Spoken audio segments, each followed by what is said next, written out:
Hi guys, I'm BenzeneBen and we are here at Silverstone with Nissan Adventures. As you may have guessed, we have behind us two of the most popular supercar killers on the planet. Let's have a look at just what we have here. So first of all, we should start with this one, which is the MY2017 Nissan GT-R. Now this will be a familiar car to most of you. The performance figures it generates: 750 PS, 637 Newton meters of torque, and it will set you back around £90,000. So this car does have the reputation of the supercar killer. It has the nickname Godzilla for a reason, and that is just the ridiculous performance this thing can put out on a fairly cheap budget. £90,000, although a lot in just terms of money, is pretty cheap for something that puts out performance figures like this. So this is a car that Tim's driven before after you badgered him to, and if you want to see a full in-depth review of the car and what it's like on the road, you can head over and find that video. But the real focus and the question of today's video is: how much better on track is the Nismo GT-R? So this will set you back around £150,000–160,000, so quite a increase in price over the standard car. But what you get for that is a fair bit of track capability. Now the power and torque has gone up. Not a huge amount, but we're up to 600 PS and 652 Newton meters of torque. So a bit of a power upgrade. It's going to get you out of the corners a little bit quicker, but it's also going to get you through the corners a lot quicker as well, thanks to its upgraded aero. Now, the wing won't have escaped you. That stands out a mile away. Look how wide it is, only just inside the confines of the car. And it doesn't stop there. We also have many carbon fiber parts on the car. You can see here some slats that will remove positive air pressure from the wheel well, which allows more of a vacuum effect under the car, sucking it to the floor and producing that very tasty downforce. More carbon fiber parts along here. Of course, those side splits as well, and then we have carbon fiber side skirts and a different set of wheels, lighter wheels. Interesting actually that the front wheels on the Nismo are very slightly wider than those on the GTR, and it does mean that the front track width of the Nismo is very slightly wider, only about 2 centimeters, 20 millimeters. Additionally, there's been a bit of weight saving going on with the car. This Nismo is about 25 kilograms lighter, not a huge amount, but most of that is in unsprung mass, so that does make quite a difference to the handling. Around the front as well, we have a upgraded front grille, carbon fiber lip splitter, these lights in the lower corner as well. And yeah, it just looks a bit of an animal in the Nismo colours as well, doesn't it?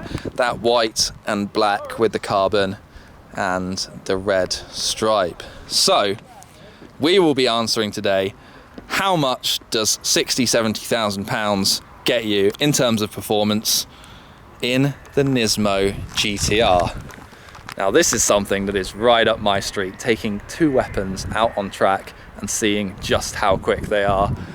I cannot wait for today, and I just really want to get stuck in straight away. So obviously we have to start with the standard road car, see what that's like, get a bit of a baseline, and then we'll see just how much quicker this thing is. Let's get in the car.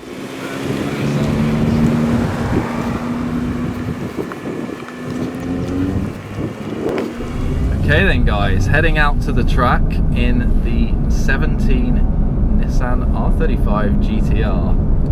We are going to have a little bit of a play in this, get to know the car, and then move over to the Nismo and see just how much of an improvement that makes to things. So we'll do a nice calm warm-up lap, just see where the track is. There's been a little bit of rain, so just check for any damp patches, etc. And after that we'll maybe flick it into R mode and have a bit of a proper go.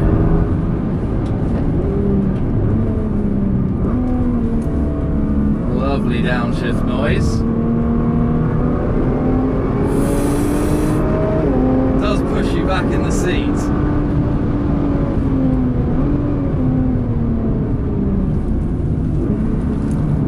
That's a second for there, might be a third.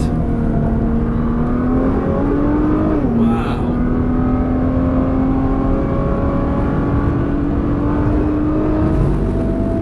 Okay, let's have a little go. Put everything into R mode. So we now have faster changes, harder suspension, and no traction control.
You are glued into the seat in that thing.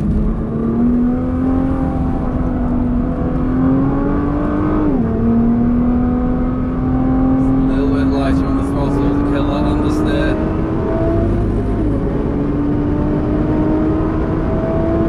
And we are away.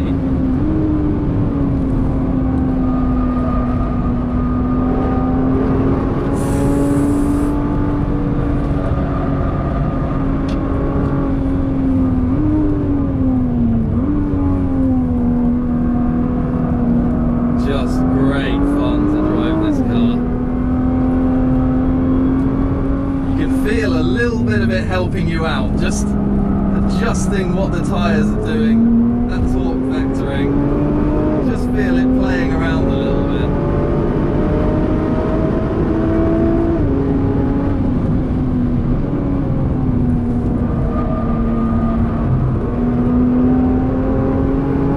We didn't carry as much speed through that time, but it was a better line. I think we would have made up time there for sure.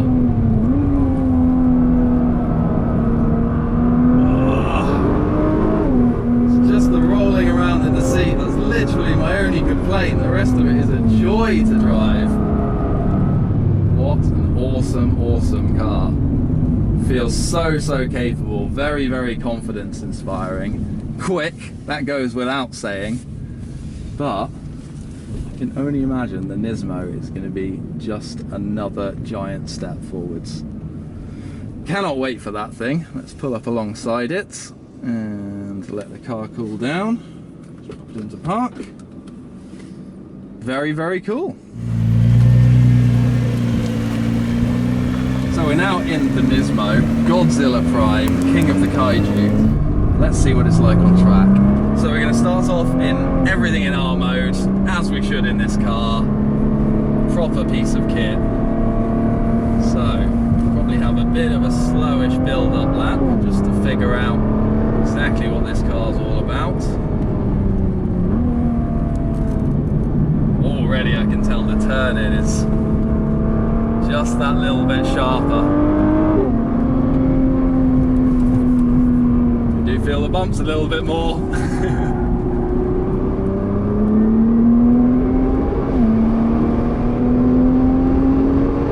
So, let's see what she's capable of. Already doing 140. very slow exit.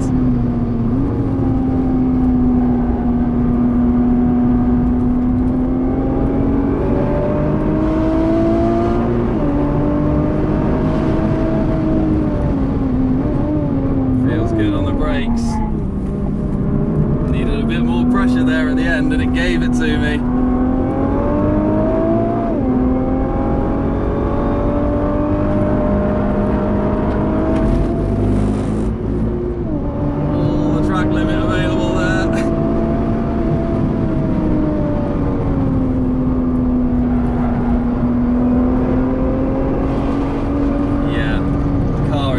Very composed. Just going to back off not to scare our friend here. He's going to let us go. Thank you very much.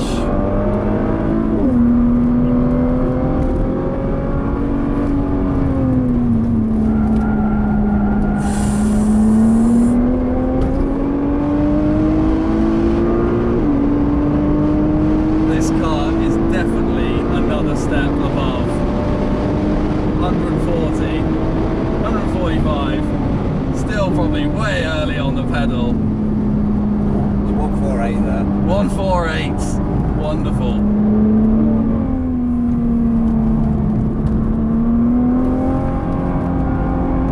Both of these cars feel like when you're cornering, just a little bit of throttle, 10% throttle or so, just helps push the car around. It really gives it some stability. This corner is just so mega in something with some speed. Maybe a hair too quick in there, just washed out slightly. Alters the line for 2 and 3. I'm sorry, I should be calling those by their proper names. You can feel the car moving under you in a very predictable fashion. Nowhere near as scary to drive a monster like this as you would think.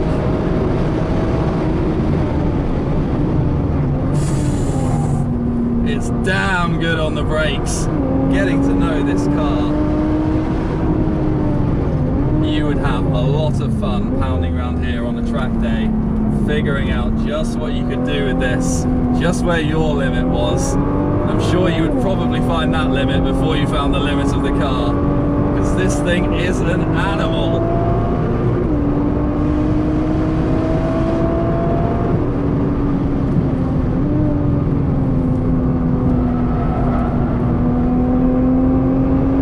Just so stable, even when you get a little bit of understeer on turning there. I feel like in the standard GTR it would have been body rolling a lot more at that instance. Even though these seats look pretty similar to the standard GTR, I'm not being pushed around it as much because the car corners so much more flat. Obviously a bit of weight reduction, tiny bit of a power increase, but it's mainly the aero and the handling that push this car onto another level.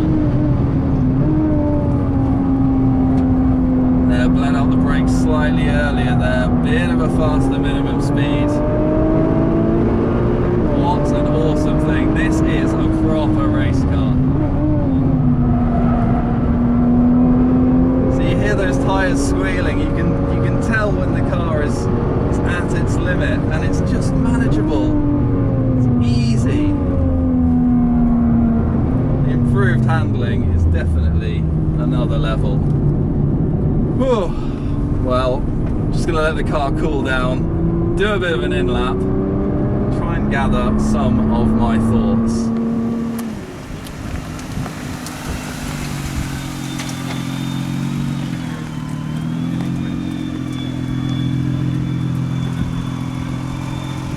Now, I don't know what the lap time difference was. Maybe that's workable out with the VBox data and looking at video, but the car certainly felt a lot quicker, certainly a lot more composed, easy to handle, flatter in the corners, just all around a little bit of a step up everywhere. Obviously the brake horsepower increase of 30-ish doesn't make a huge amount of difference, especially when you're starting with a figure like 570 or 600. It's only a small increase. But it does feel a bit like you're getting launched out of the corners a bit more. Something I wasn't expecting either, because they do both have the same engine, is the noise in here is very slightly different. I don't know whether that's to do with some of the tuning or what materials or sound deadening's in the car. But yeah, very interesting noise. You get a bit of that induction noise every now and again. Yeah, very interesting. And I'm just so impressed with how this car drives, given that it's pretty much a road car. You've got Alcantara, you've got carbon fibre, you've got leather. It's very comfortable. You've got 4 seats, although people in the back a little bit on the small side. A boot. What more could you want from a car that you can then take out onto the track and pretty much destroy everybody else? And destroy people in drag races, as I'm sure you well know with Nissan GT-Rs. I very much enjoyed what is actually my first Nissan GT-R experience. I can't wait to drive one again in the future, hopefully on a track, because this was awesome fun. But for today, I will leave you there. I hope you've had as much fun as I have, and subscribe if you haven't. And I will see you again very soon. Thanks for watching, guys.